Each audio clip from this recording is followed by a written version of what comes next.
Get your hands off me! The machinations of my mind are an enigma. Xenoblade Chronicles has memes. A plethora of them. A veritable smorgasbord of palpable, juicy memes. Right for the taking, and funnily enough, most of them, in my experience, boil down to a single character. Melia Antiqua, the resident bird girl of Xenoblade Chronicles, because apparently they haven't invented cat girls yet. And I will make an argument, nay, a claim, if you will. I think there's a legit argument that depending upon your perspective, Melia could be viewed as the protagonist of Xenoblade Chronicles 1. Now, I personally hold the position that it's Shulk. However, for certain swaths of this game, they definitely try and get Melia to take the forefront and be kind of the titular character for the game for many of the scenes. And this will become a common trend among Xenoblade Chronicles 1, where the story itself will focus on one of two main perspectives. Either Shulk and Fiora's perspective, or Melia's perspective. And the story will tackle certain challenges or dilemmas that those respective characters face, and they kind of jump from one to the other. But for a little bit here, we have a bit of a connection, a bit of synergy, if you will. Because we are arguably introduced to two extremely important characters, if not two of the most important characters in the entire series, back to back here, with Melia Antiqua, as I've just said, but also Alvis. An internet favorite, if you will, but also a guy that looks like he dresses as if he's exclusively a boy band member. I don't make the rules, I'm just saying this dude looks like he's about to bust out into big time rush at a moment's notice. These two characters are not only just important for Xenoblade Chronicles 1, but also of paramount importance for the entire series as a whole. And when it concerns Alvis, we need to have a little bit of a discussion, and a little bit of a thing called retcons. So, what is a retcon? I imagine it's short for something. What it's short for? I couldn't tell you. But what a retcon is recontextualizing a specific event. Essentially giving the writers a do-over, where they may have written something or a story in a particular way in the past, but now they want to take a story in a different direction that directly contradicts what has already been established. So they change the story to accommodate their new plans and their new direction. Now, why is Alvis a retcon? Well, for a very simple reason. See, in the original Wii version of Xenoblade Chronicles, Alvis had his iconic, gob, but also around his neck was something of key importance. No, not stands from Twitter. He had a key. Now, it never really did anything, it was just kind of a fashion accessory. And besides being the worst tie-in to Kingdom Hearts of all time, when Xenoblade Chronicles received its definitive edition for the Nintendo Switch, Alvis here received a retcon in its design. That one key that he held before was changed to a red Aegis core crystal. If you had played Xenoblade Chronicles 2, or been following my series for the Saga of Xenoblade for that game, yeah, this is pretty damn important. It's also a big substantial change to the character of Alvis. This had been a storyline and a plotline that had been theorized since Xenoblade Chronicles 2 came out.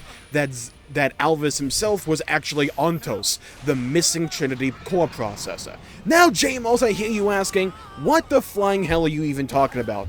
What's an Aegis? What's a core processor? Don't you worry, I got your back.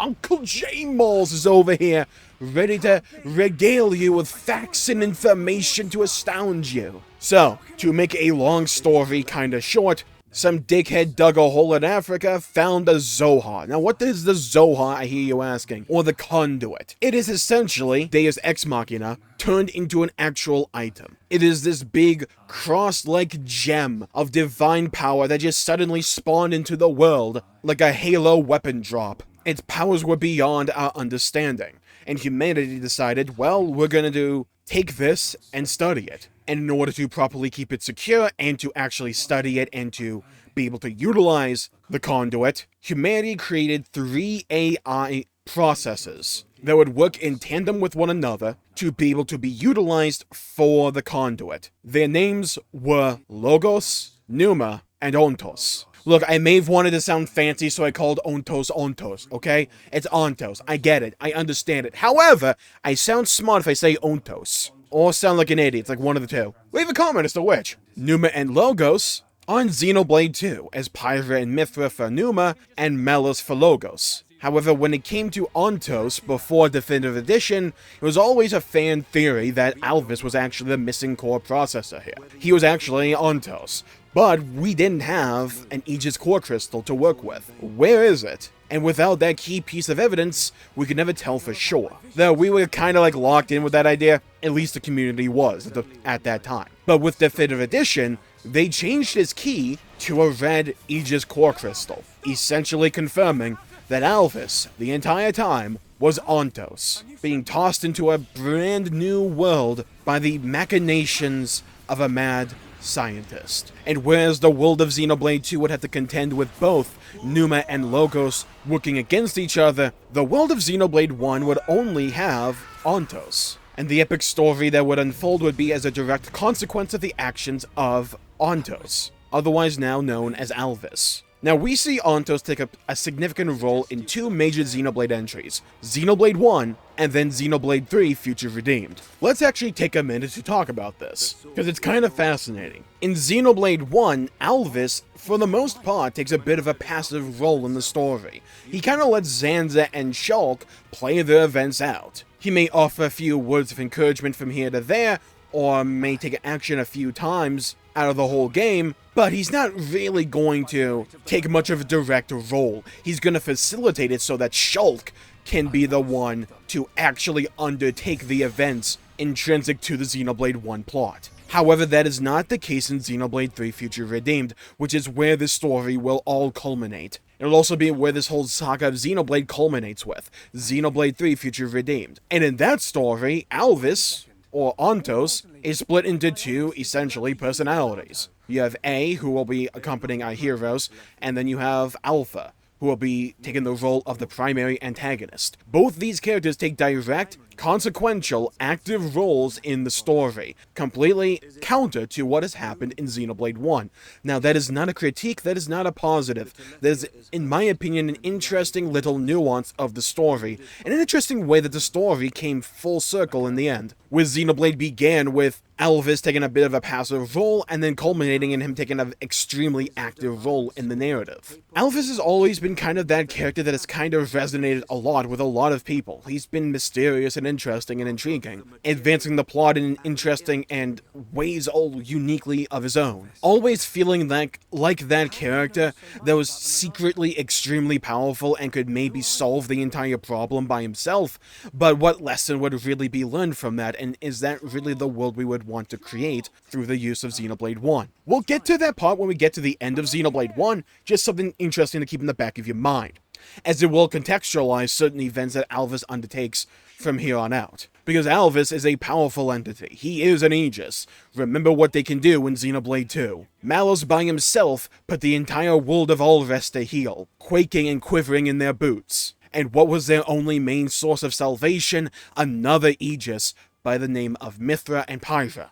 In a world where Alvis reigns supreme, yeah, you can easily make an argument that he could be the most powerful entity in Xenoblade 1, he just doesn't show it. We don't have specific proof that is the case. We don't know if he's more powerful than Zanza or Maneth within the confines of Xenoblade 1's world and timeline. He could be, probably is, but we don't know that specifically. But again, we'll get there when we get to the end of Xenoblade 1, just something to keep in the back of your mind, because even if he was more powerful, the entire plotline of Xenoblade 1 is humanity taking back their own future, to carve a path and to create a world without gods. Alvis coming in to just essentially solve all of humanity's problems in the idea of being a god would run counter to that. So he's actually, in my opinion, doing humanity and Shulk a favor by taking a more passive role. And I'll never forget, I was in a Discord a while back, and someone explained the concept of Gnosticism to me. Now, it's an extremely complex idea and storyline, and even religion at certain points in humanity's history, but the idea of Gnosticism boils down to this, that there's essentially layers to gods. And throughout Xenoblade 1, we are led to believe that Aegil is the most powerful entity in Xenoblade 1. He is essentially the god of the Mechonis, the leader that we have to overthrow in order to bring peace and serenity back to the Bionis. But then we learn, oh, there is another entity, an even higher realm to the divine than Aegil, in the form of Zanza and Mayneth. And then the focus of the story shifts to those two. However, then it is then revealed near the end of the game that Elvis is actually a step above both of them. In his own words, he is Monado, a god operating on a higher plane that Zanza and Mayneth were both unaware of. They were cognizant of those below them, but they could not see the divine above them. Xenoblade 1 introduces narcissism and integrates it into its overall narrative in interesting ways. That once you understand what it is, and you go out searching for it, you'll find it crammed into a lot of aspects of Xenoblade 1, and it's even foreshadowed at certain points. Take the scene where Alvis picks up the Monado. He is able to immediately use it without flaw or defect. No bug or glitch. He utilizes it at a level even above what Shulk could at the time, unlocking a new ability immediately. It is at that point that Alvis is kind of revealed to be on a higher level than Shulk. But what level that Alvis ultimately lied upon, we were unaware of at that time. Now we move to the other character intrinsic to the plot of Xenoblade 1 that is introduced in this kind of like 2-chapter section that for me all kind of rolls into one here. In Makna Forest, we meet up with Melia. Melia Antiqua, one of my favorite characters in all of Xenoblade. Now you may be asking, Jmulls, what about Satorl Marsh? Okay, look, I'll be honest with you. Yeah, there's some cool stuff here that I may make into a separate video, but, I mean, come on, it's mostly just a way to get rid of Juju, Atharon, and Dixon, and introduce the concept of Nopon a little bit. Dixon has his moment where he's totally not the villain, please believe me, and then when we get into Makna Forest, the entire story pivots to Melia. She takes an emphasized role in the narrative, and because of the Monado vision that Shulk had beforehand, we know she is going to be an important character. But she arguably takes on a role of equal import to Shulk. I would still say that Shulk is the primary protagonist, however, Melia is like 1B to Shulk's 1A. And because I have to believe that the writers of Xenoblade 1, fundamentally and intrinsically, somewhere deep within their souls,